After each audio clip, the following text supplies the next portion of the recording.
Did you know that they used to have in the medical journals the graphs? And if you look at the original graphs, the infectious diseases were 3/4, sometimes totally wiped out, and then the vaccine was introduced. I have a hard time believing that we need 79 vaccines before you're 18 years old in order to just exist in the world. That's a total denial our body can heal itself, because it can. I agree and I acknowledge that people have the symptoms, but we have seen people heal from all the autoimmune diseases that you might mention to me. Some of the characteristics of the immune system that people might not know about. I mean, I think we're very familiar with the fact that it defends us. Remember that there's an intermediary between the food that you eat and you.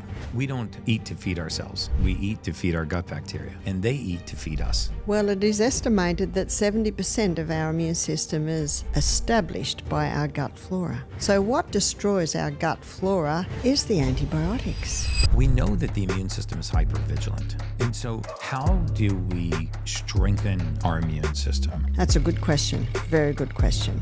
It needs us to be...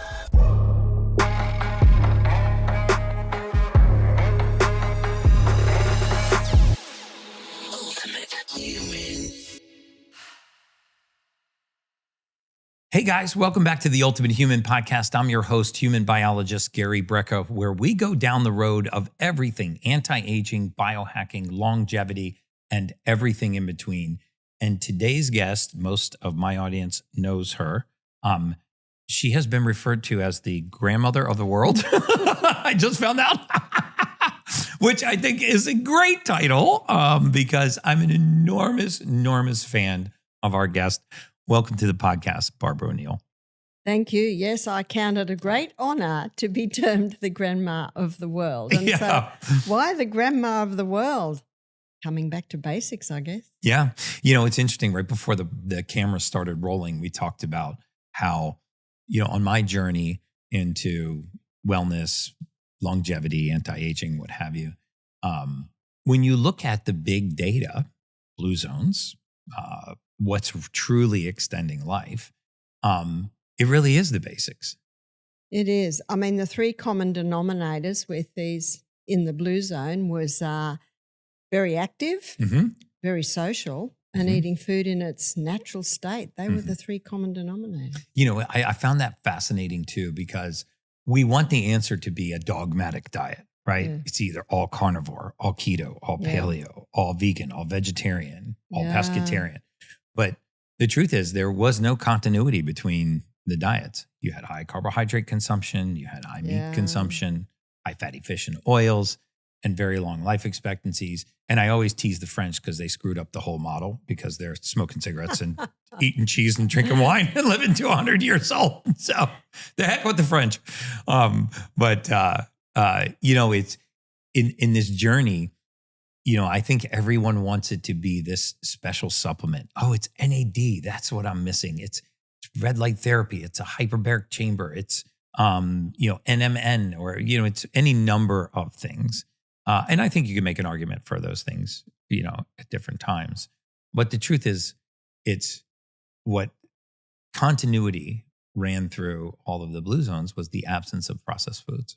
That's true. That's true. And, you know, what you pointed out as sense of community, sense of purpose. You know, and I found this in my own life that, you know, nature is medicine, and connection is medicine.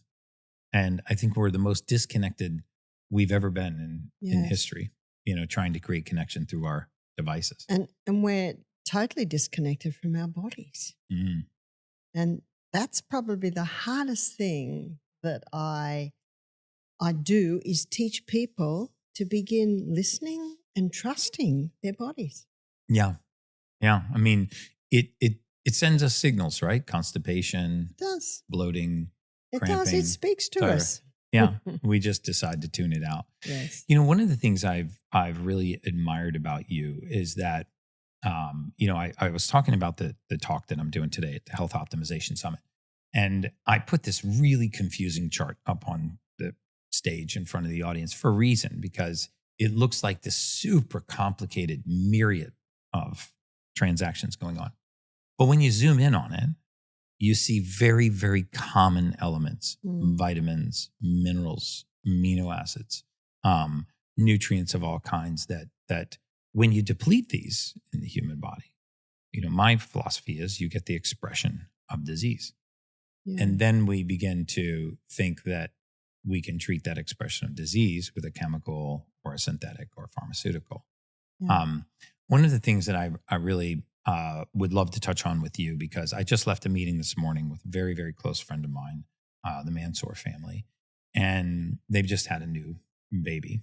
And her first questions to me were about infant formula and vaccines.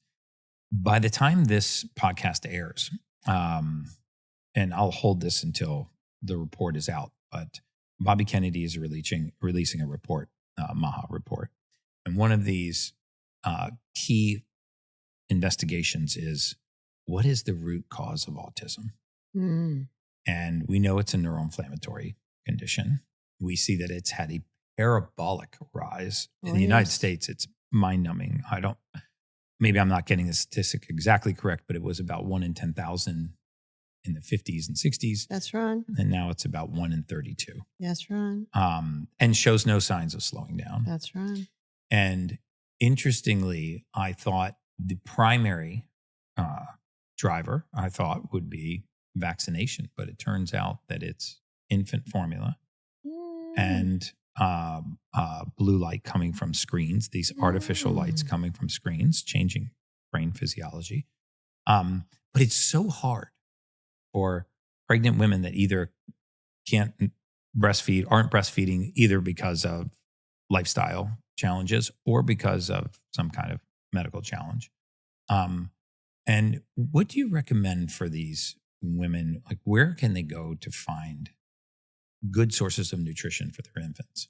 It is very difficult, and I very much encourage women to really persevere at breastfeeding because it is the perfect milk and it is the best. And true, often stress can actually inhibit the milk flow.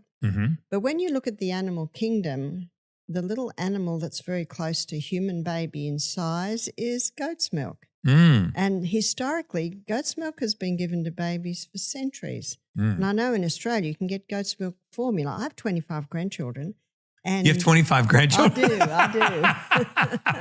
That's why you're the grandmother of the world. It's not because... and don't forget the 4 great. Oh, you got 4 greats. Oh, boy. But I know that my grandchildren that weren't breastfed or breastfed for a small while, they all went on goat's milk. And I've had so many people testify to me. My brother had eczema. My mother put him on goat's milk. It all cleared up. So goat's milk, it's stood the test of time. And it's used also by some pediatricians if a baby has asthma or eczema, which are very common allergens in the cow's milk formula. So going over to the goat's milk formula. And do you think the raw version of goat's milk? Well, I said yes once in Australia, and I think that's one of the reasons I'm banned in Australia. Yeah. But if it is from a raw goat, it must be a healthy source, of course, and it must be clean utensils, all of that sort of stuff. So, but non-pasteurized, non-homogenized. Well, ideally. Yeah. Ideally. I would agree with. I would actually agree with that too. And the other point is with the autism. Do you know there's a group of people in America, about 2% autism, and that's the Amish. And the Amish don't vaccinate. But I agree with you. In fact, I have learned, if I've learned anything in my many years on this planet, is never to be absolute. But in the majority of cases, it does point to the vaccines because of the neurotoxins, the formaldehyde, the aluminium, but the blue light coming from the screens. You see it in the airport all the time. Mother feeding a baby, the phone's in the other hand. I say, Mother, put the phone down and look at that beautiful baby. Right. And also the formulas, the formulas are formulated in a laboratory. Right.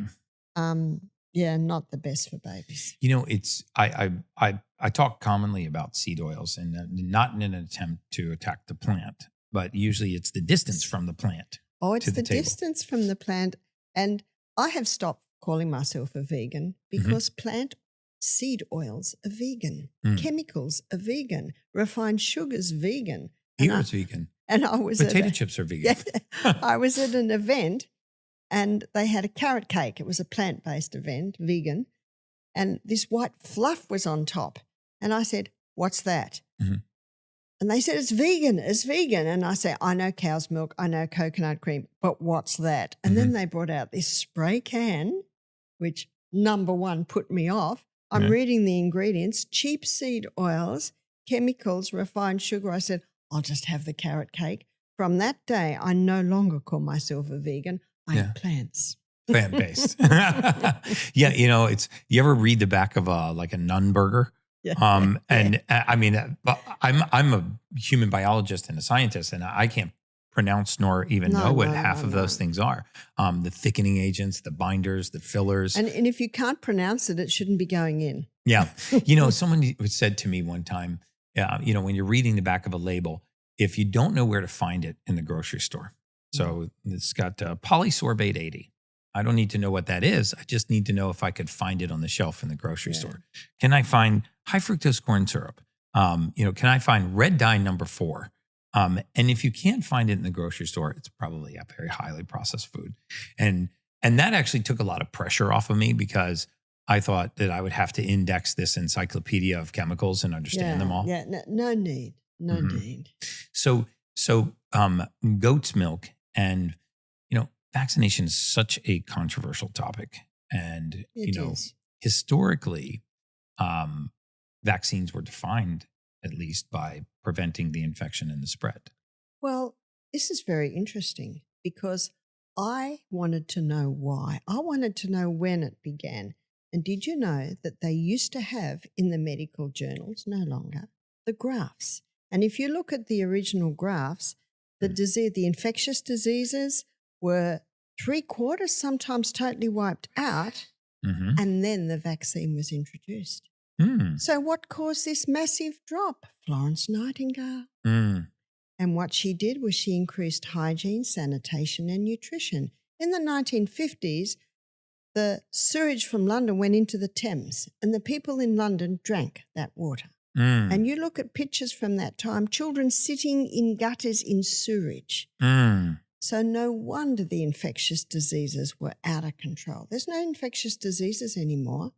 Even in the part of the population, and they're getting more that do not vaccinate, because the children aren't sitting in sewage anymore. And there's a sewage system under London so that the sewage doesn't go in the Thames anymore. That's what stopped those diseases. It's fascinating that you say that because for years, about 20 years, I was a mortality researcher, and we studied mortality rates and big data on mortality. And I did this for large life insurance companies. So we knew the day, the date, the time, the location, and the cause of death for hundreds of millions of lives. And the truth is, the greatest jumps in life expectancy, and we had the greatest expansion in life expectancy, was clean water and sanitation. That's right. And once we figured out clean water and sanitation, do you know in the 1800s, there was a famous physician that was actually jailed and lived the rest of his life in an insane asylum because he noticed a correlation between hand washing and delivering babies. That's right. That's from Vienna. Yeah. I was reading that. And Florence Nightingale, the same thing. The doctors hated her because she made them wash their hands between operations. Right. And now you wouldn't think of, first of all, you would never do an operation barehanded. And you would never do an operation without. I actually think they've gone a little bit over the top now. Yeah, now we've too much hand sanitizer. When I see someone come in and wipe all the seat down in the plane before they sit in the plane. Yeah. And constant, hospitals now are actually starting to take some of these hand sanitizers out. I'm so glad to hear that because the research shows that washing your hands with soap and water is even more effective. And killing everything. We live in such a microbial world. We do. And we're in symbiosis with a lot of these microbes. Do. And we should be. And so anything that comes in with the kill mentality, anything that can kill a small organism has the potential to kill a large. And that's what we are. There are 10 times more microorganisms in the body than cells. We have 100 trillion cells. And there are 10 times more microorganisms in the gastrointestinal tract than anywhere else in the body. In fact, Gary, my lecture on these little microbes is one of my favorites. Really? Well, let's go down the microbe role because, somebody said to me one time, and I thought it was a fascinating statement, we don't eat to feed ourselves. We eat to feed our gut bacteria, and they eat to feed us. He said, so remember that there's an intermediary between the food that you eat and you. And this intermediary is your gut microbiome. And so we want to be really good to our gut microbiome. Oh, we do. We do. In fact, what I find fascinating is that our gastrointestinal tract, which is about 10 meters long, 10 yards long. Yeah, 30 feet. It's a hollow tube, which means it's not really part of you or me. Anything that goes in there is not part of you or me until it gets broken down to tiny little particles absorbed out of the gut and into the blood. Then it becomes part of you and me. And what's responsible for that final breakdown? I do a journey through the gastrointestinal tract. Yeah, let's do one. Yeah. And I say we're going to start at the mouth and end up at the other end. And when we get to the small intestine, where we've got the little villi coated with the microbiome, I say to people, we have now come to the grand finale of digestion, the area where our nutrients are actually absorbed into our blood. Hey guys, I've got some exciting news from one of my favorite biohacks, Baja Gold Mineral Salt. If you've followed me for a while, you know how obsessed I am with minerals because hydration isn't just about water. It's about electrolytes and trace minerals that our body needs to function at a cellular level. That's why I start every morning with Baja Gold's unrefined mineral-rich sea salt. That is the absolute truth. Every single day I take this stuff. It's loaded with over 30 trace minerals, no additives, no bleach, no BS, just real salt the way nature made it. And now Baja Gold is hitting the Walmart shelves all across the country. That's right. You can now grab the same powerful sea salt I use every single day at your local Walmart. This new version, same mineral punch, but even easier to use. Perfect for everyday cooking, and yes, it flows in a salt shaker. Go to BajaGoldSaltCo.com/stores. That's BajaGoldSaltCo.com/stores, and you can find a location near you, or just swing by your local Walmart and see if Baja Gold has landed on the shelf. Now let's get back to the Ultimate Human podcast. And what makes the difference between good absorption and malabsorption? I mean, there's so much data now. I remember Dr. Perlmutter was the first one for me in my journey. He wrote a book called Grain Brain. And then he wrote another one called The Gut Brain Connection. I assume you would agree with a lot of his research. And it was the first time that, for me, that someone had highlighted and connected the gut to so many different maladies. Oh yes, he's excellent at that. And Dr. Natasha Campbell-McBride in her book, Gut and Psychology, very similar, although she goes just a little bit further in some areas. But the connection between the gut and the brain is closer than most people realize. So what destroys our gut flora is the antibiotics. You see, the antibiotics, I liken drugs to robots. They say, get out of my way, I've got a job to do, whether you need it or not. And it just comes in with this kill mentality. Yes, it will kill pathogenic bacteria, but it'll also kill the good guys. Yeah. And I'm not against antibiotics. I think they should be saved as life-saving. But I raised 8 children with no antibiotics, and they're all still alive. Right. And my 25 grandchildren haven't had antibiotics and they're all still alive. In other words, probably thriving. Yes. So in other words, so for instance, my little grandson treads on a rusty nail and they bring him to me crying. So what's the first thing you do? You clean him up, just common sense. Then I grated a potato and I wrapped it in a little parcel, put it on the bottom of his foot, put a little bit of plastic on it, wrapped his foot in, put in a sock, and he went off very, very happy. And that grated potato went on his foot every night, overnight for 3 days. And what did the potato do? Is it the enzymes? What the potato does is it's a drawer. So it kept that wound open till it healed from the inside out. Whereas if a scab had formed and it had healed, without healing on the outside, not the inside, then you've got an environment where tetanus can grow. And if there's an element of a horse organism in the soil, wow, we got the perfect environment for tetanus. So what I did was that potato, that just kept it open. It kept it draining and it reduced all inflammation and it healed from the inside out. That young boy, I think he's 17 tomorrow. Yeah. And this is when he was 3. He has not had any vaccines at all. No vaccines at all. And so you believe in the natural infection, and you well, believe what in I believe in innate is immunity. this incredible body with its inbuilt ability to heal itself. It's called the immune system. And you know, our front line of defense is our hydrochloric acid. Further down, our next line of defense is those microorganisms, because they break down, they absorb, they nourish, and they protect the inside environment, the blood. So that's the next line. But if something happens to get into the blood, then we've got our internal army, which is our 5 different white blood cells. And the neutrophils, they make up about 65%. They engulf, shoot hydrochloric acid into the pathogen and kill it. And then they actually die in the process. And if there's too much in an area, then it'll come out through the skin as pus, because that's what pus is. But if it can be dealt with in the blood, then the monocytes come along. They're the cleanup team. And then there's the lymphocytes. They're always looking around saying, hey, neutrophils, we need you over here. It's an amazing system. So that's another one of my favorite lectures, is the immune system. Yeah. I actually was asked this question 2 days ago on a podcast. It was a fascinating question. And he said, if you put the top 50 PhDs, MDs, researchers in the world in a room on longevity and anti-aging, whatever you kind of call it, wellness, biooptimization, he said, what one theory would you think they would all agree on? And I was like, wow, that's a really good question.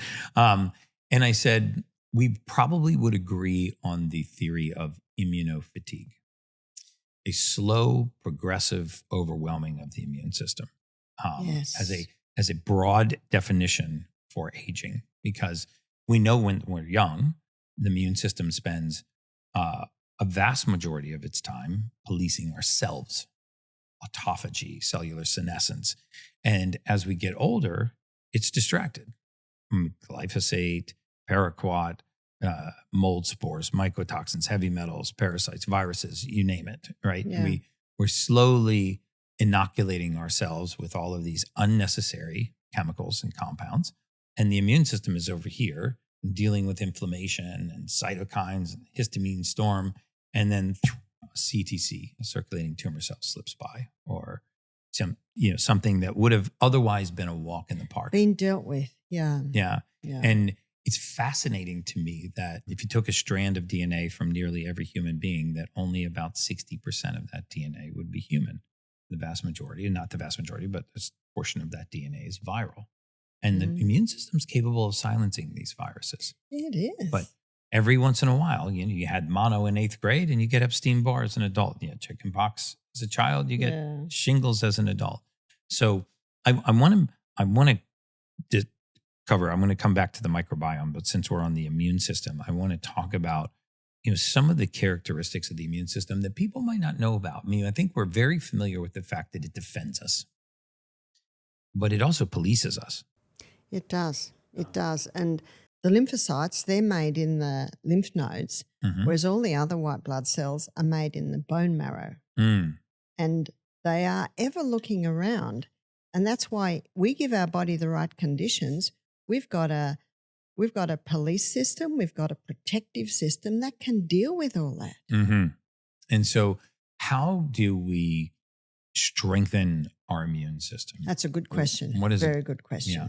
It needs us to be well hydrated, and that's water. And it needs us to go to bed ideally a couple of hours before midnight, because that's when our batteries, our body, our immune system, our cells revive and recharge. Healing accelerates at twice the rate in those 2 hours and about 1 or 2 after midnight. And that's where many people are missing out. And nourishment. It's like asking my sons, a lot of them are tradesmen, builders, to do an extension on my house, but I've just got the cheapest building materials. Mm-hmm. Even though they're good tradesmen, how can they build without proper building material? Same with our body. We need to give nourishment, ideally in organic foods, high fibers, great proteins, great fats. Hopefully fat phobia is out of most people's minds today. I thought high fat caused cardiovascular disease. Oh, no, that's been proven wrong. But probably one of my favourite, and I do it wherever I can, is that cold dunk every morning. Really? Oh, yes. Oh, Is she really a cold plunger? Really? Your staff's behind the camera going, yeah, she really does it. She does it. In fact, I call it my drug of choice. I love that hormetic stress. Jacqueline's excuse is she's holding my clothes and is taking the photos. Yeah, my staff comes up with excuses too, Malia, in the background there. But I call it my drug of choice. I actually have 3 cold plunges in my house. I have one on the balcony so I can do it at sunrise. I have 2 in right off of my master bedroom. But what that does is that gives a shock to the body. And that shock, it goes to right into the bone marrow to boost the immune system. That's what quick cold does. You see, we're warm-blooded creatures, so of course we don't like the cold. Right. One lady said, Barbara, you say we should end every hot shower with cold, and you also tell us that we're to listen to our bodies. My body says don't do it. No, that's your brain that says don't do it. Yeah. That's your feelings. But your reason, intellect and judgment says, no, this is good. But I say, yeah, but how do you feel after it? And I remember Jack and I were in Maryland. We found a lake and it had a little jetty so I could dive in. And this morning it was white with frost on the ground. So I dived in, swum around, came out, got my nice warm woolen clothes on, so I've got instant warm. And as I'm walking away, I feel like I've had an injection of power. Now, I'm sure you can identify with that because the body's reaction is, whoa. Yeah. It's like, because we're warm-blooded creatures, when we do that cold plunge, the body says, move. Yeah. It's cold. Yeah. So we access that cold shot. Right. Whereas, remember the sad story of the Titanic, most of them died because in that freezing cold water, their body just stopped. It just stopped. They put their head down and slept. It just stopped. Right. And so the body knows that cold is potentially a killer. And so when we get that quick cold, there's this reaction. And so that's what the hydrotherapist uses. Is that reaction. Yeah. You know, I like I say, I call it my drug of choice. I have a little saying that aging is the aggressive pursuit of comfort. You know, because the more aggressively we pursue comfort, we're creatures of comfort. You know, we regulate our body, our air temperature, we regulate our lighting, you know, we get temperatures in our car. So you walk into my room in the Pullman, I've actually found a way that I open this window and open that window. And it's cool. I've got fresh air coming in. I'd rather have fresh air and put my woolly jumper on than to be in this stuffy, stifling, warm environment. So back to the immune system because, you know, if you look at the category of autoimmune disease, right, where we essentially assume that somebody woke up one morning and the immune system just went haywire. For no reason. And the body just started eating itself. It does make no sense to me. It makes no sense to me either. No. I'm glad you say that because I don't believe we just woke up one morning and it's attacking the colon, you have Crohn's, and it's attacking the lacrimal gland, you have Sjogren's, and it's attacking the thyroid, and now you have Hashimoto's. Now, my husband doesn't like it when I say this. He's my biggest critique, and it's good. If I pass him, I'll pass anyone. Yeah. I don't believe in autoimmune diseases. He said that's a very challenging statement, and maybe I want it to be. I agree, and I acknowledge that people have the symptoms, but we have seen people heal from all the autoimmune diseases that you might mention to me. Yeah. So how can it be an autoimmune disease?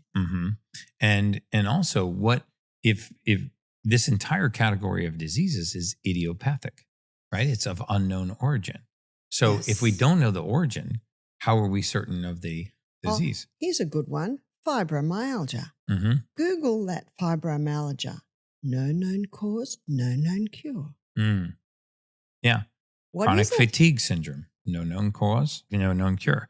And I think that the same is true with the vast majority of autoimmune disease. And lately I've been fascinated with this because we know that the immune system is hypervigilant. And Yes. it's actually it's the special forces, right? It is. It's it's the elite team. Yeah. If it was in the US, it'd be SEAL Team 6. That's right. Right. That's right. So, first of all, the immune system has to be called to a location. It doesn't just show up for no reason. That's right. The lymphocytes are the calling guys. And so something called it.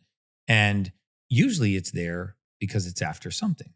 Well, maybe it's a heavy metal. Maybe it's a mold spore. Maybe it's a mycotoxin. Maybe it is a bacteria, a virus, some other kind of pathogen that's in an area where it shouldn't be.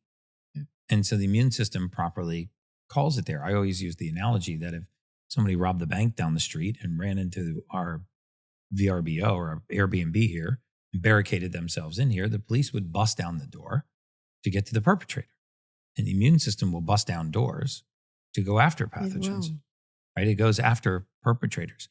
And so how do people go about strengthening the immune system? Because I think it's this sort of nebulous, we all know we have one, we don't know how to cater to it. It is. In fact, when I give my class on the immune system, I say to people, if someone asked you what your immune system was, what would you say? And I think a lot of people, they don't really know. So when I speak on it, I start with the skin. It's our front line of defense, and then the gut, and then into the blood, where I think what most people recognize as the immune system is the white blood cells. And I agree that there's a reason, and Newton's third law of motion, we must remember Sir Isaac Newton, that to every action there's always an equal and an opposite reaction. We must discover why. And it could be mentally, it could be emotional, it could be spiritual, it could be physical, there could be a whole lot of things. And I like to see myself as a private investigator. I like investigating why these things are so. So how do I find out? I talk to the person. I get their history. And if they say, I had a fall, what was that fall? What was hurt? What did you do? What was done? I want to know, because there's always a reason. And so if they're on this journey where they feel they have a weakened immune system, I get colds all the time. I get flus very often.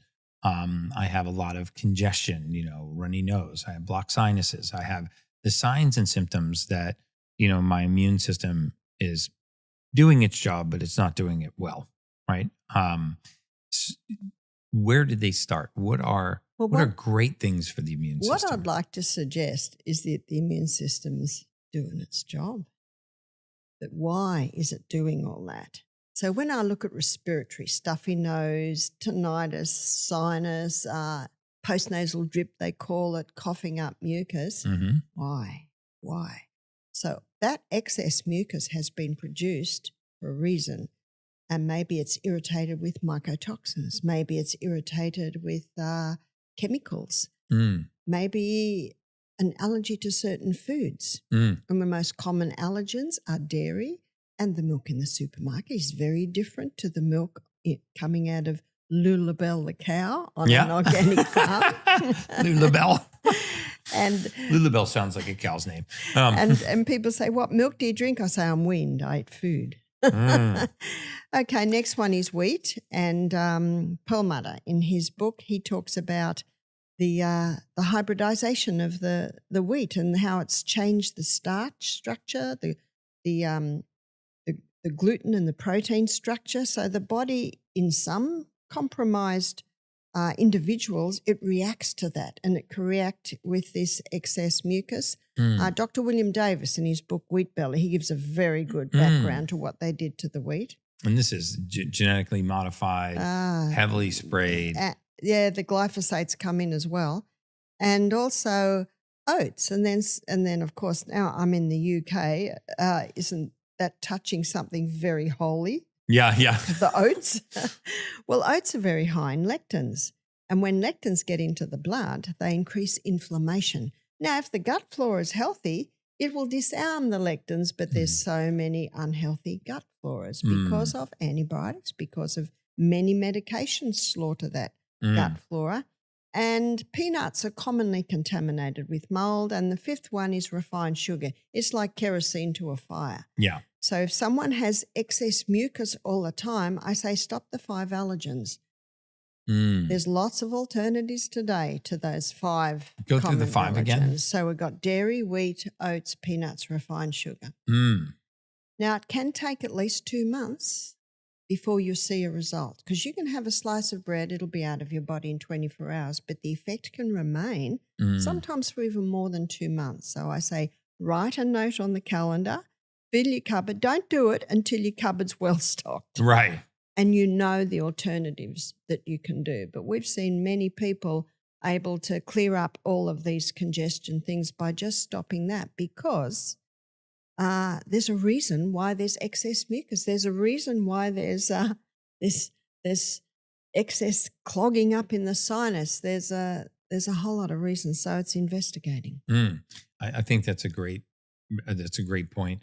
And you know, when we talk about the immune system, we have to talk about the microbiome, right? Because the vast majority of our immune system is right here in our gut. Well, it is estimated that 70% of our immune system is established by our gut flora. But what I find interesting is I think most people are familiar with probiotic foods, sauerkraut, kefir, miso, kombucha, kamchoy. Yeah, I eat a lot of kimchi. I got it in the fridge in there. Yeah, so they're great at boosting your gut flora.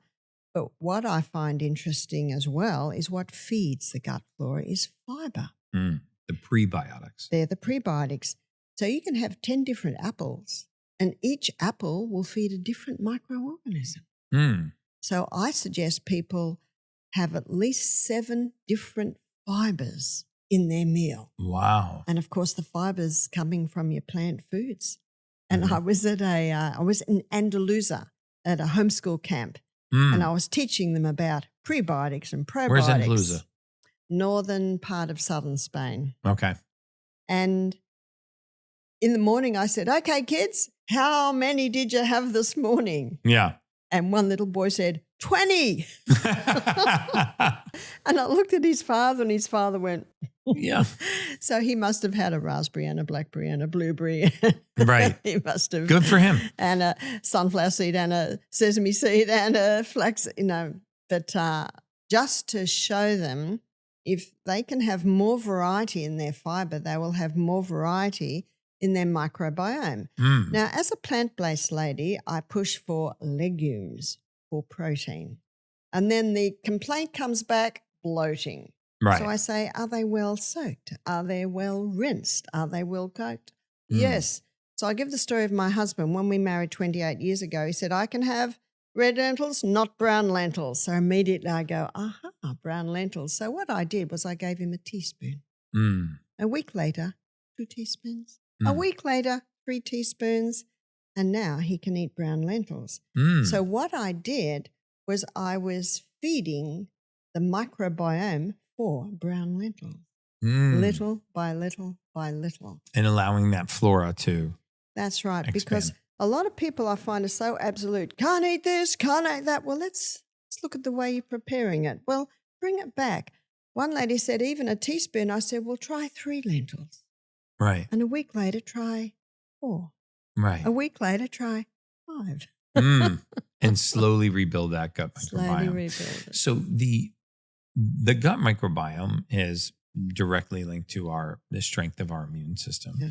So any discussion about strengthening the immune system has to start in the gut.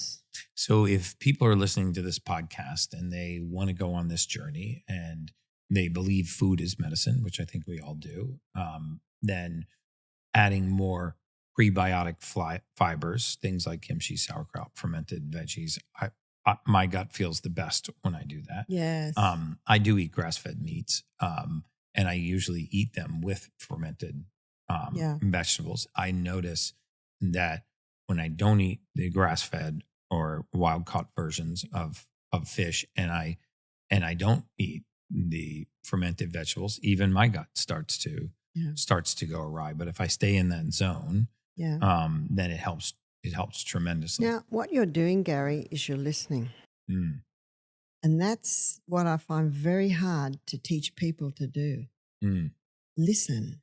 So I can advise, but your body will tell you what you can and can't do. Mm-hmm. And a lot of people are challenged by that. I say, no, your body can tell you what no man can tell you. Yeah. Your body can tell you what no test can tell you. Just listen. Mm. So when we're listening to our bodies, do you recommend that everyone migrate to a plant-based diet, or do you find that there's any role for wild-caught fish, grass-fed meats, pasture-raised? Well, the healthiest couple that attended our health retreat in Australia were organic dairy farmers, organic meat farmers.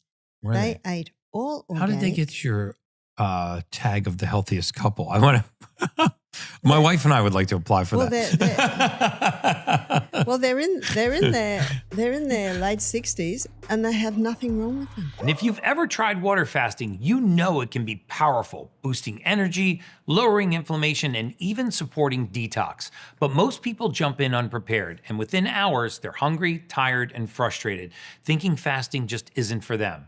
That's why I created this free 3-day water fasting challenge. From October 15th through the 17th, I'll guide you through every step of the way, answer all your questions, and give you the tools, mindset, and motivation to succeed so you can finally experience the benefits of fasting without the struggle. Sign up now using the link below and join me on this transformative journey. Let's make this your easiest and most successful fast yet.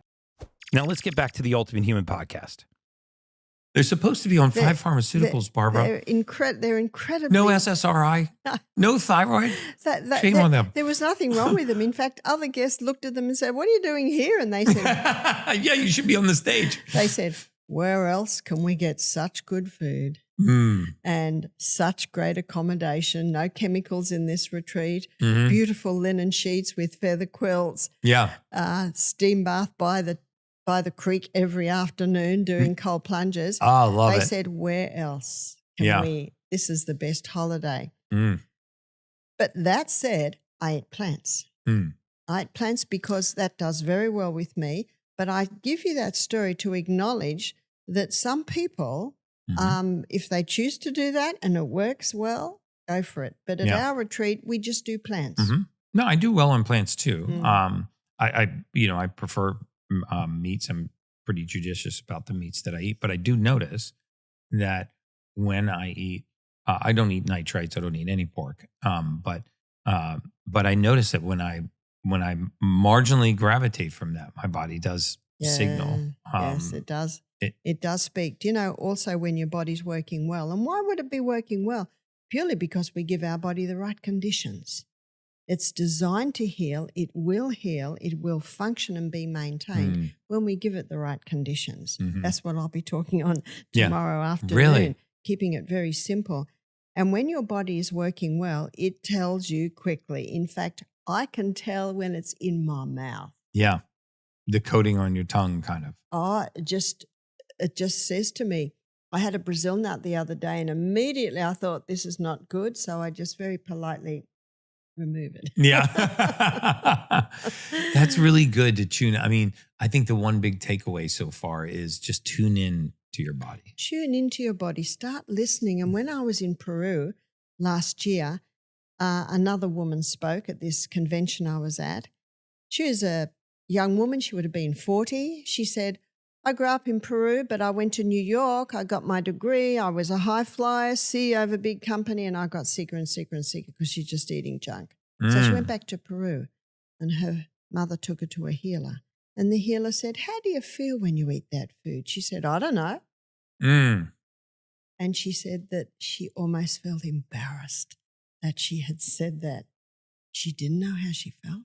And I think, Gary, that would be the same with many people today. How do you feel after that meal? I don't know. Listen. It's a good point. Listen. Do you feel fantastic? Do you feel like you're ready to climb a mountain now, or do you feel, Now, you know, I want to just to go back and touch on the vaccines for a moment. It's such a controversial topic, and I don't know why it's so controversial. You know, one of the things that I really like that Bobby Kennedy is trying to do in the US is not to ban vaccines, but to say, shouldn't we be curious about the same level of rigorous research that we apply to other compounds? Why would we just not apply them to vaccines? Forget all of the other political nonsense that goes on, vaccine indemnities and no responsibility for harm, and that these companies don't have fiduciaries to the patient, they have fiduciaries to investors, which I think is part of the reason why the whole system is lopsided. It's pretty bad. Yeah. But you really think in today's day and age that an infant born today can survive and live a long, healthy, happy life without any vaccinations? They will live a long, healthy, happy life because they don't have them. And if a parent says to me, should I vaccinate? I say to them, I'm not going to tell you what to do, but I'll tell you what I would do. I would go to the pharmacist and I would get a printout of what's in the vaccines. Or Google Dr. Sherry Tenpenny.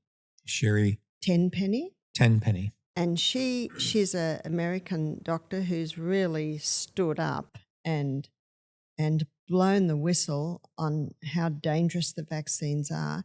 And she goes into great detail in what is every single vaccine and, aborted cow fetuses. Anyway, it's pretty nasty.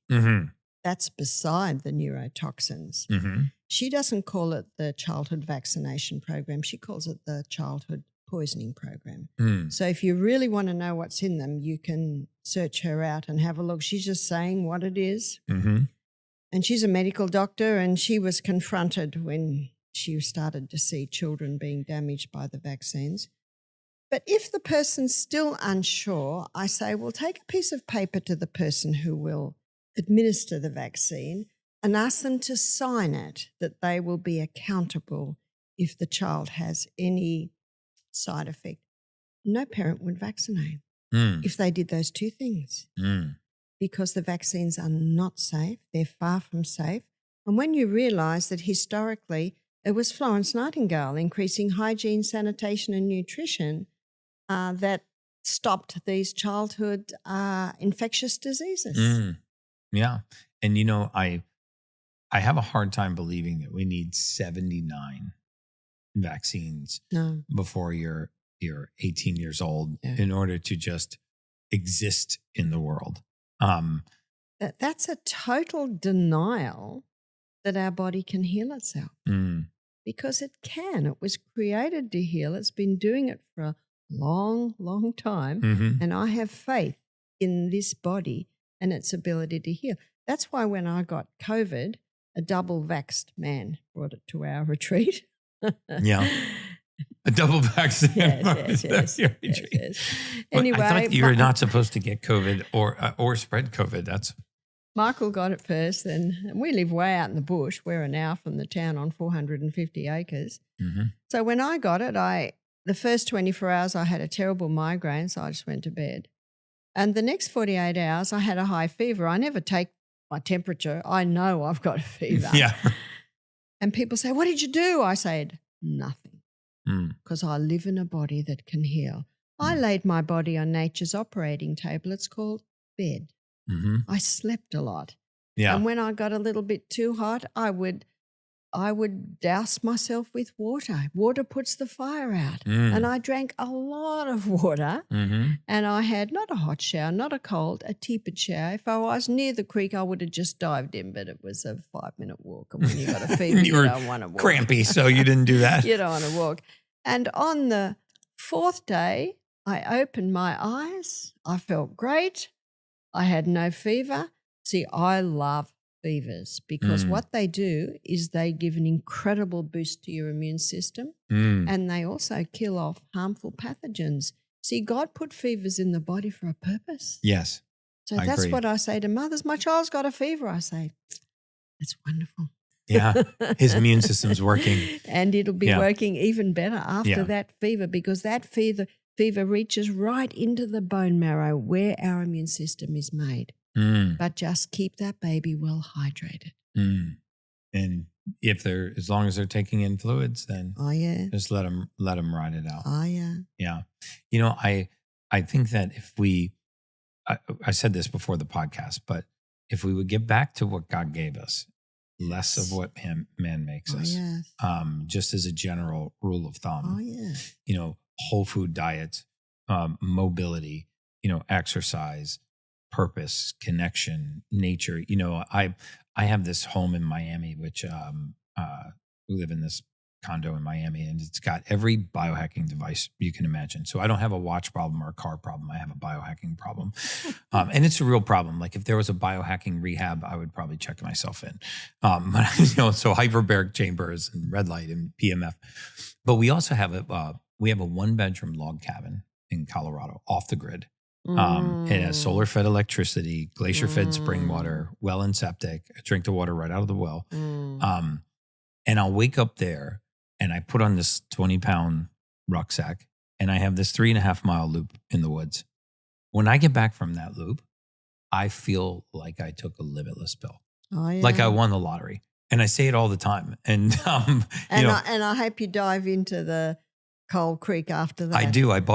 Since I don't have a cold plunge, I bought a $165 cattle trough from Tractor Supply. It's an aluminum cattle trough.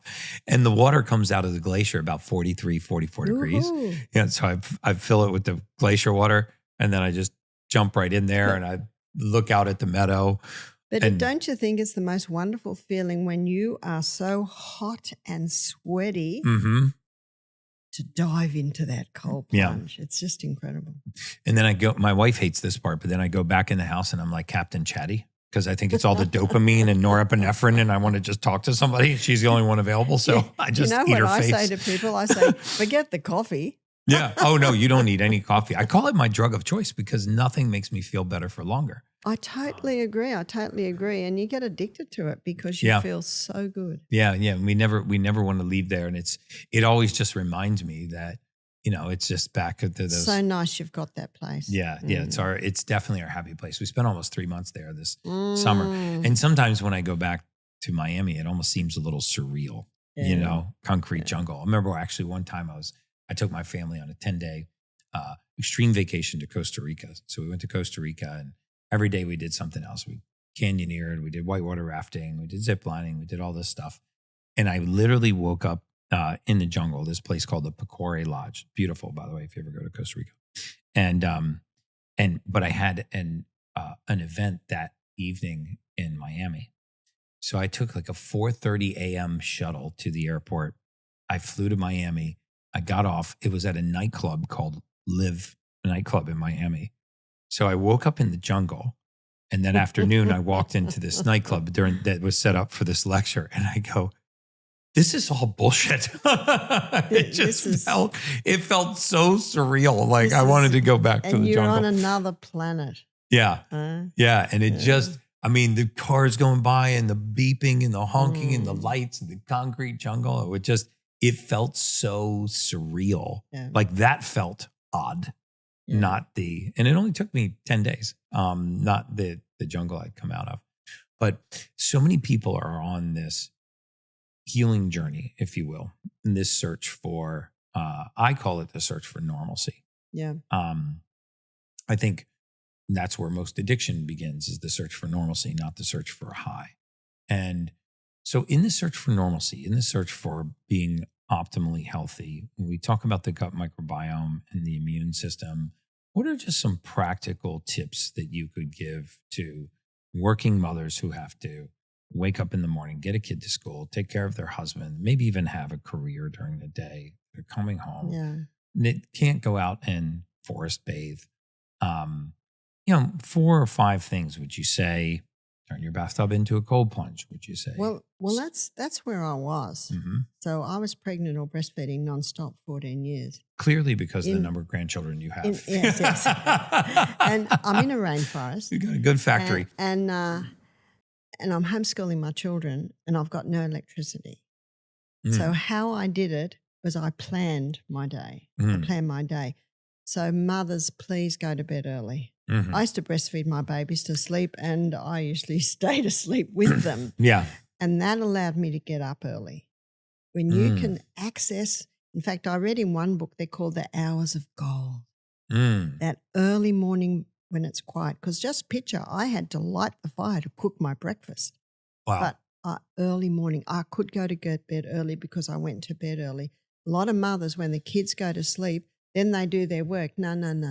You access those hours before midnight. That's the old great saying advice. is an hour before midnight is worth 2 after. I've heard that. Yep. Yeah. And the science shows that to be correct. Okay. So you go to bed early, then you can get up early. And often you've got an hour or two there. What you do then compared to what you would do before midnight, you get twice as much done. So those early nights, also keep hydrated. Go to bed with a glass of water next to your bed. I see you've got the Baja salt there with all of its minerals. Yeah. Little bit of salt and the glass of water. So they're two absolutely vital. And exercise. And mothers say, but I'm busy all day. Yeah, but get outside, get on that trampoline with the kids. Get a bike and ride the bike. Put the baby in the backpack. But movement and food is very important. So what's great for working mothers is a slow cooker.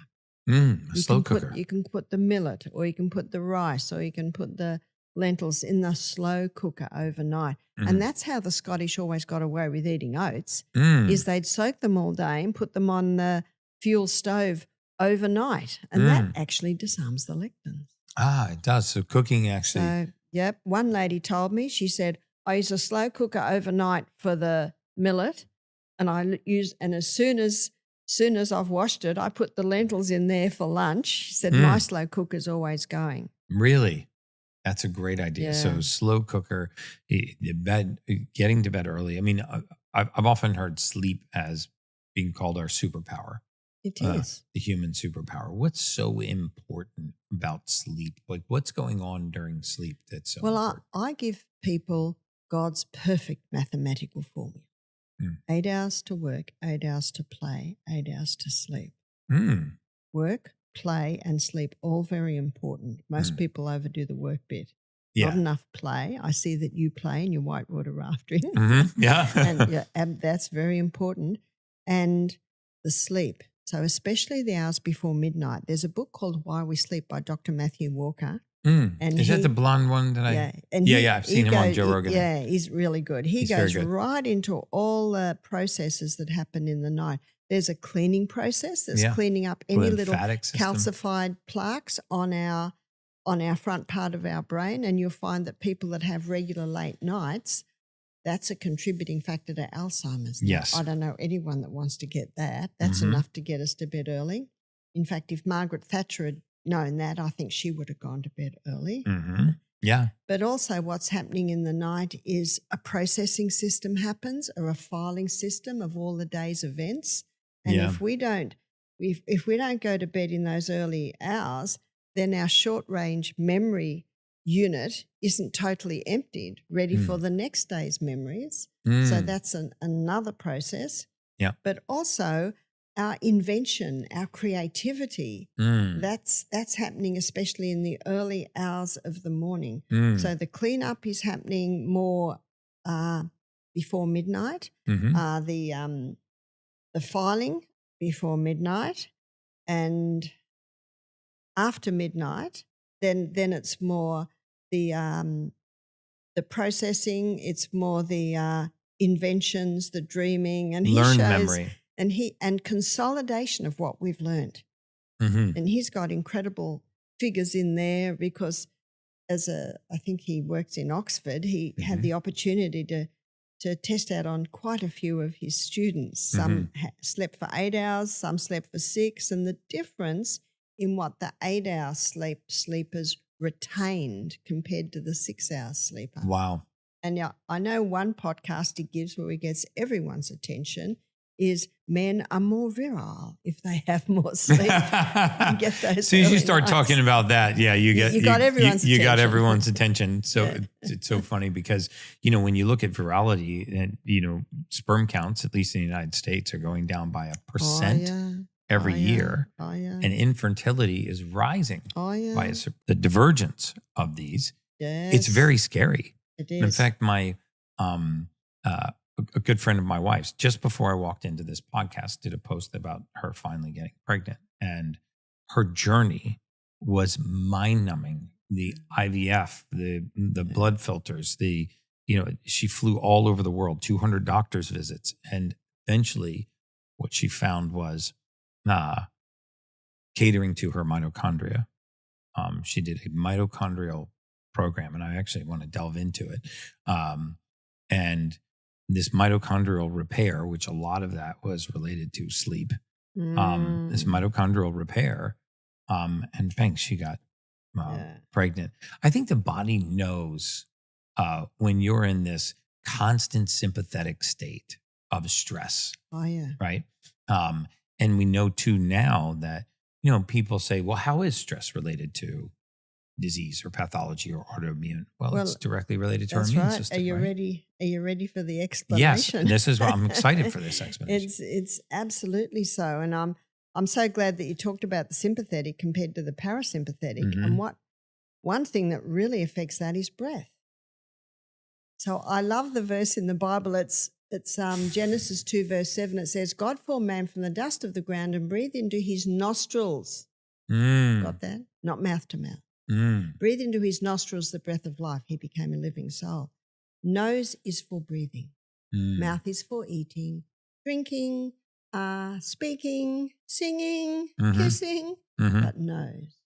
And nose alone is for breathing. Now, when you breathe through your nose with your abdominal muscles, you stimulate your parasympathetic nervous system, and your parasympathetic nervous system is your peaceful, calming nervous system. But when you're breathing mouth, high chest, that stimulates the sympathetic nervous system, and the sympathetic nervous system is your fight and your flight. So that has a direct effect.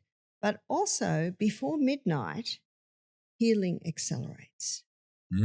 So lack of sleep has a direct effect, not only in the functioning of our brain, but also the functioning of our body, the healing of our body, our immune system. It's all connected.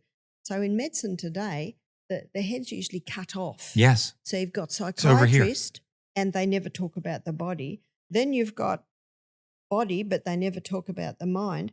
And another thing's cut off is the teeth. Oh, yeah. And we could spend a few hours on that one. Yeah. I have to say that it's not that I wasn't a believer. I just was unaware of the impact of the oral microbiome and things like root canals. I actually have a very good friend. I'm actually interviewing Dr. Dom today, who's one of the great biologic dentists of our time. He trained a physician named Dr. Jigar Gandhi. And I bit down on something one day and I cracked one of my teeth. And I was like, oh, God, I go to the dentist and I hate the dentist. And so I text my friend, Dr. Gandhi, and he said, take a picture of it. So I took a picture and I sent it to him. And he said, just from this picture of my cracked tooth, he could tell I had a root canal. And he said, let me ask you something. Does your left, you have any issues with your left anterior shoulder? I go, that's really weird because I thought I had like a minor bicep tear, and it always bothers me in the gym right there. And then he said, do you ever get left lower lobe lung pain? I go, well, now you're starting to freak me out because whenever I do HIIT's cardio, I get a catch right here. And I always thought that it was just my diaphragm, just like a runner's cramp. And then, I kid you not, he said, does your left toe ever go numb? I go, I'm getting goosebumps actually telling you this because I go, okay, now you have substantially freaked me out. I've never told anyone. My wife's always teased me because I would tap my foot on the ground, or sometimes I would actually take my shoe off and itch my left toe. And he said, yeah, that's your 19th tooth meridian. It's you had a root canal there and you've got a cavitation, probably an infection there. I go, how do you know all that from the picture of my tooth?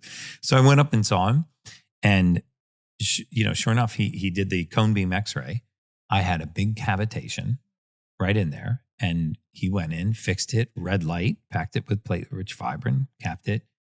48 hours later, to this day, I haven't had any of that pain. Yeah. So I became an evangelist for the oral microbiome. I went way down the rabbit hole. I went and sought out Dr. Dom, met with him. And so many of these root canal, dentistry. I know.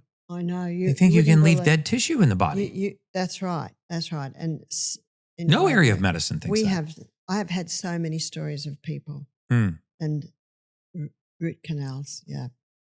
So what is your advice or your thesis on the oral microbiome and dental? You said we could spend a whole podcast on it, but let's just spend a few minutes on it and just highlight the importance of it and what people can do to care for it. Well, one very simple thing that you can do every day is oil pulling. That's putting the coconut oil in the mouth and swishing. And when it hits, but they say you got to do it 20 minutes, Barbara. That's so long. Nah, forget it.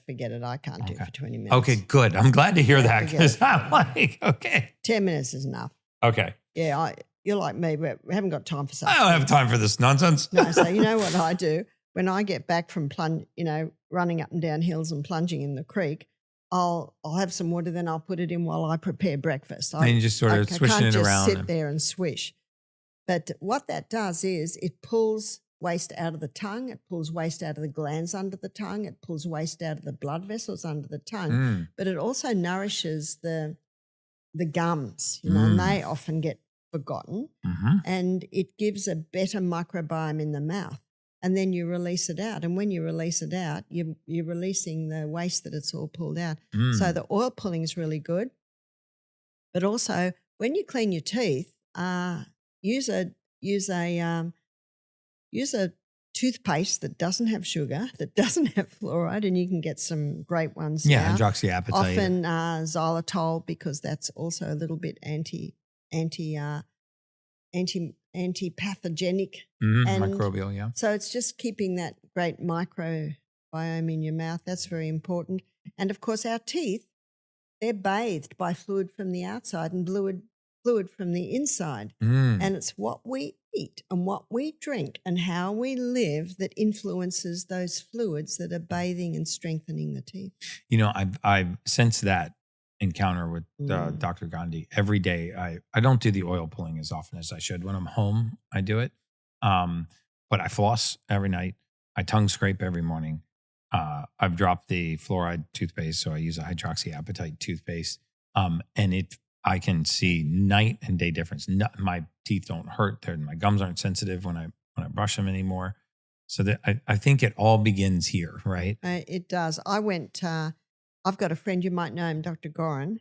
He's in Harley Street, and he saw my teeth last year, and he said, there's one on the side. There's just a little bit of, I don't know whether I'd call it decay, in the side of the tooth. He just looked at me again. He said, it hasn't changed. That's an indication that my nutritional status is good. Yeah, because you're blocking that pathology from I'm not taking continuing. anything in that's chemical. I don't let any harmful things go into my body. But it's also exercise. It's also early nights. It's also keeping well hydrated. So you're not afraid of the sun, probably. No, I'm not. Yeah. Yeah. I mean, we've been taught to fear the sun. I saw an interesting graph of the parabolic rise in skin cancer. Superimposable with the parabolic use of sunscreen. Absolutely. And, Ian Wishart, he's an author that talks about that. Yeah. In fact, that's it. That was it. He even claims that sunscreens are causing basal cell carcinomas. Yeah, because of the inflammatory process and because in the surface of the vitamin D deficiency. Yeah. I mean, that's arguably, I would say maybe vitamin D and maybe zinc, but probably from what I've read, the two greatest nutrient deficiencies in the human body. And when you think about when God made us, he made us with the ability to make one vitamin. That's and right. we only make vitamin D3. We don't make any other vitamins. Right. I mean, without eating and drinking, ingesting. We make it from sunlight and cholesterol. That's right. And we've also vilified cholesterol. And if only we had another few hours, we could go to cholesterol, but we haven't got time to go there. Well, let's touch on it really quick before we wind the podcast How can down. we do that? I use Whoop every single day. You guys see me post my sleep scores all the time. What gets measured and tracked is what you can improve. You'll start to notice what happens when you eat too close to bedtime, if you have alcohol, what makes your sleep deeper, what prolongs your sleep, how you improve your REM sleep. You can even start to track metrics like heart rate variability, respiratory rate, and your actual pulse rate. These are all indications of how well you're recovering during sleep. I always say that people don't really have sleep hygiene or a good sleep routine, and Whoop will help you develop one and prove that it's working. Ready to unlock the best version of yourself? Try Whoop for 1 month on us and start the journey towards a healthier you. Head to joinwhoop.com/ultimate. That's joinwhoop.com/ultimate to get started. Now let's get back to the Ultimate Human podcast.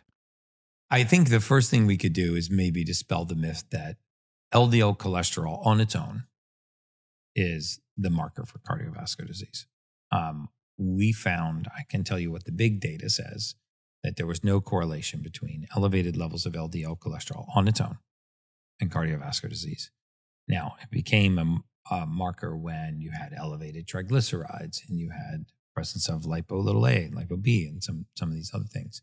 But cholesterol is a construction material. Oh, it absolutely is. And I love what Dr. Malcolm Kendrick said in his book, The Great Cholesterol Con. He said, for the first time, normal levels of a normal vital body substance is being caused a disease. So then the question is, well, what causes heart disease? Do you know, it's exactly the same as when I cut my hand, the blood clots. And you damage the arterial wall, the blood clots. And it starts to clot. And if it keeps getting damaged, the clots keep coming. And so what's damaging it? All the environmental poisons we're exposed to, the cheap seed oils. I say to people, walk straight past them, don't touch them. They get into the blood, they damage the tissues. Mycotoxins damage the tissues. Mercury damages those little endothelial cells. Now, lining the endothelium is a little hairy layer called the glycocalyx, and that protects the endothelium. And when people are on high sugar, high carbohydrate diet, it actually kills or knocks off the glycocalyx. So you see, there's all of that. Yeah. That's what's causing heart disease. Yeah. And, you know, cholesterol is one of those things that gets called to the site of inflammation or damage. It doesn't just... Well, the other thing is when they have tested those plaques, they find fat in there, the cholesterol type fat. But when you realize that the membrane around every red blood cell is 50% fat, and what's the clot made out of? Platelets and dead red blood cells. So they test it and they see the fat, but it's actually the structure of the membrane around the red blood cell. I'm reading a book called The Clot Thickens by Dr. Malcolm Kendrick. Really? Yes. The clot thickens. I'm going to read that. And he's... So these are, red blood cells, which do have a phospholipid bilayer, right? This makes sense to me. Have a phospholipid bilayer, get called to the site of injury to create a clot. Let's just call it that for a moment. And then after the hemoglobin is extracted, you have the phospholipid bilayer fat that is now creating this sticky, and they're pointing to cholesterol. And that brings us to nitric oxide, which only is released when we nose breathe. And nitric oxide is a vasodilator. But nitric oxide also stimulates new endothelium cells. And the glycocalyx, that little furry lining on the endothelium, it releases nitric oxide. So when the high sugar diet has knocked off all the glycolysis, you've actually lost your nitric oxide from there. Nitric oxide is also released in nose breathing. So everyone's all clogged up because they're on the high wheat, high sugar diet. So they're breathing with their mouth, so they're not getting nitric oxide there. Can you see That's one of the reasons why I'll mouth tape sometimes at night. Oh, it's a great idea. And I actually do notice my sleep scores improve. And I've noticed that you didn't die. That's a great observation. Which is the key feature of a healer. So is observation. So you noticed that I was alive. Well, that's what people think. They think they're going to die if they tape their mouth up. But they do.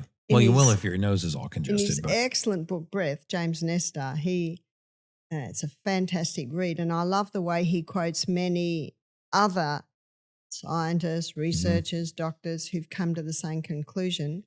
He presents his case, which I really like. And he shows that the more we nose breathe, the more the little canals open up. So the more we mouth breathe, the more they close. I mean, that's kind of true with every physiologic process in the body. The body has a way of ignoring things that we don't use. If you put a cast on your ankle, it atrophies. You don't use it, you'll lose it. Yeah. Same with the brain. Yeah, very true. So final thing I want to touch on is the brain. And, you know, I think some of the greatest fear, especially in the older population, is Alzheimer's, dementia, neurodegenerative decline, neurocognitive decline, whatever you want to call that.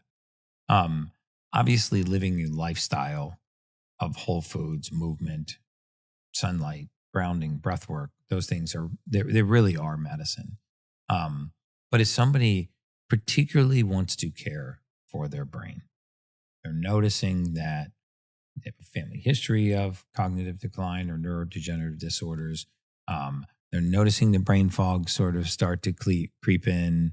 It's getting increasingly more disruptive to their daily life. What, if anything, can they do specifically for the brain? Well, I always want to know the cause. And I'm a Bible student. There's no mention of Alzheimer's in the Bible. The Bible spans thousands of years. In fact, you look at 150 years ago, it was quite rare. So we've got to look at what's happening, what has happened. And a lot of the time it is damage to the cells. What causes the damage? Mercury is a big one. We've got to get it out of the teeth, out of the fish, and also out of the flu vaccine. I heard that Robert Kennedy Jr. recently took it out of the flu vaccine. He did. That was good news. Do you know, it's just little by little by little. And I mentioned earlier, lack of sleep. Margaret Thatcher boasted she only needed 5 hours sleep a night. Ronald Reagan boasted he only needed 5 hours sleep a night. And I'm sure it wasn't 5 p.m. to 10 p.m. 1 a.m. to 6 a.m. probably. And they both ended last 20 years of their life with severe dementia. I'm not saying it is just lack of sleep. That's one of the factors. And in every case, it can be different factors. So we've got to get to bed early. Hydration. We saw one lady come with dementia. She wouldn't even look at you. She's just looking through you. Yeah. We found out she wasn't drinking water, hadn't been opened her bowels for 6 days. My God. We got the bowels moving. We got her hydrated. Within 48 hours, there was no sign of dementia. So can you see there's water, there's good salts, which is the best way to hydrate. There's You actually turned me on to that. I saw a lecture you did where you put Yeah. Celtic salt right on the tongue. I think that's my most famous lecture. Is it? Yeah. That was a good one. And you know what? And I went deep down the rabbit hole on salt, and you're right. We've been lied to about salt too. And you know what everyone loved about that, by the way? It's easy to do. Right. Anyone can do that. No, that bag of salt will cost you, I don't know, $10, and it'll probably last you a year. It'll last you a long time. Yeah. I've got a store that I travel with. I'll give you that one before you leave. So It's great salt. there's also, so can you see in every case it can be slightly different? But there And are some fundamentals. There is. And I love the saying I read in an old book, many might be well if only they thought so. That's a great one. I it's love so that. true. So if someone thinks they're going to get dementia, they probably will. And the Bible says that too. So a man thinketh, he shall become. As a man thinketh in his heart, so is he. And a lady said to me one day, I can't sleep, I can't sleep, I can't sleep. I said, don't say that anymore. She said, why not? I said, because every cell in your body's listening. And it says, looks like we can't sleep. Yeah. She And said, so when well, you lay down to sleep, you go, this is something I don't do well. Yeah. Yeah. And they all say, oh, yeah, we're listening. So what I say is just say I'm going to try. I'm going to get there. Like my daughter Emma, she said, Mum, I'm going to grow up in a minute. She was 5. Yeah. You know, Took her another 10 years. It's actually your words have an effect on your mind. You know, it reminds me of a funny story just popped in my mind. Years ago, I had a friend named Mark Goodman. He had this home on an island, Yusepa Island. And all the kids and I used to go out there, and we were participating in this fishing tournament one day. So all the kids had those little, ones that the line you unwrap, and we had chicken down and we're catching fish. on the pier. It's all lined with families and kids. And this little girl, she was probably 10 years old. She falls into the water and she starts thrashing around and she starts screaming. And all the parents from the other, pier all jump in and they're all making their way over to her. And my partner's right next to her. And I know he's not doing anything. And he just yells at her. He goes, "Stand up." And she stood up. And it was like less than waist deep water because I was coming down the pier and he was just so calm and he let her thrash for a second. And he said, "Stand up." And then she just stood up and it was like literally below her waist. So by the time all the parents who are now soaking wet in all their clothes, and all the moms, the hats flying off, had made their way over to her, she was just standing up. So sometimes the solution's right in front of us. It often very much is. So really, we got to tick the boxes. Yeah. We've got to tick the boxes now. Mm-hmm. Keep that body moving. Keep that colon working. And if you're well hydrated and you're eating lots of plants, it will. And relax, laugh more. Yeah. Do you know children laugh 125 times a day? Probably so adults maybe 10. And my daughter-in-law told me this, that her little grandson, Sonny, the guy that stood on the dusty nail, he called her in one night and said, "Mom," she's put him to bed. He said, "What is it?" He said, "I found a new laugh." She said, "What is it?" And he went, That's so good. We should laugh more. I agree. Remember the blue zone? Social. Yeah. Sense of community and purpose. Barbara, you're amazing. Where can my audience find you if they want to know more about you? I'm about to make an official statement. Official BarbaraO'Neill.com. Official BarbaraO'Neill.com. This is official. Do you have a book? I have a couple of books. I was going to say, you really need a book, and I'm going to read them all. I've got a book on mycotoxins. You do? I'm so happy to hear you talk about mycotoxins. Oh, mold and mycotoxins. Because that's an area many people don't know about. And because of the ignorance, I've written a book on it, and it's called Self-Heal by Design. Do you talk about detoxing from mold and mycotoxin? The true role of microorganisms in disease. And that was my first book. I think I wrote that in about 2016. Now, my most recent book that was published last year is called Sustain Me. And Sustain Me is an acronym for the basic laws of health. Sustain Me is a handbook on natural therapies. I have a chapter on hydrotherapy, a chapter on poultices. I start at the head. I look at ears, they're eyes, ears, respiratory. I go into the stomach, bones. So it's like a handbook on natural remedies. Fantastic. And my husband has written a book called The Assassination of Barbara O'Neill. Wow. That will be a good one. Now, as you can see, I have not been assassinated. Yes, I would say we should change the title maybe to The Unsuccessful Assassination. But I said to Michael, that's a bit strong. He said, "No, it's good." Yeah, no, it'll get attention. And it's basically a book of why I was banned and what the Australian government did to me. Fantastic. Well, we're going to go in for just a few minutes into my VIP group. I have a VIP community. These are the real community that I serve. I spend a lot of time with them. We do one-on-ones and live coaching, and I'm trying to build an army of like-minded people. So folks can become a VIP by just going to my website, ultimatehuman.com/VIP, because they're the only ones that I let know who's coming on the podcast, and then they get to ask some questions. So they got a couple of questions for you, but I wind down all of my podcasts by asking my guests the same question. There's no right or wrong answer to this question. What does it mean to you to be an ultimate human?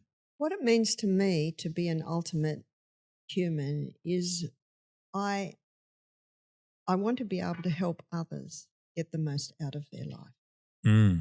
And I'm a very shy, quiet lady. I was living in a rainforest with all my children, never dreaming what God had planned for me. But I am married to a man who said to me, "I hate health lectures, but yours make sense." And he really has been the one that has pushed me forward. And the most wonderful thing for me is I'm walking along the street and like last night, waiting for the Uber, and a young man, he looked like he was 25. He said, Are you this lady here? He had me on the... I said, "I am." He said, "You saved my life." He said, I can't believe that he said, thank you. Thank you. That's why I do it. That's why I do it. And I believe that we are here for each other. I agree. Absolutely for each other. And if I can make a difference in only one person's life. Well, you made a difference in a lot. And that happens to me too. And it is chicken soup for the soul when it does. It is. Some people say, you must be sick of this. I said, never.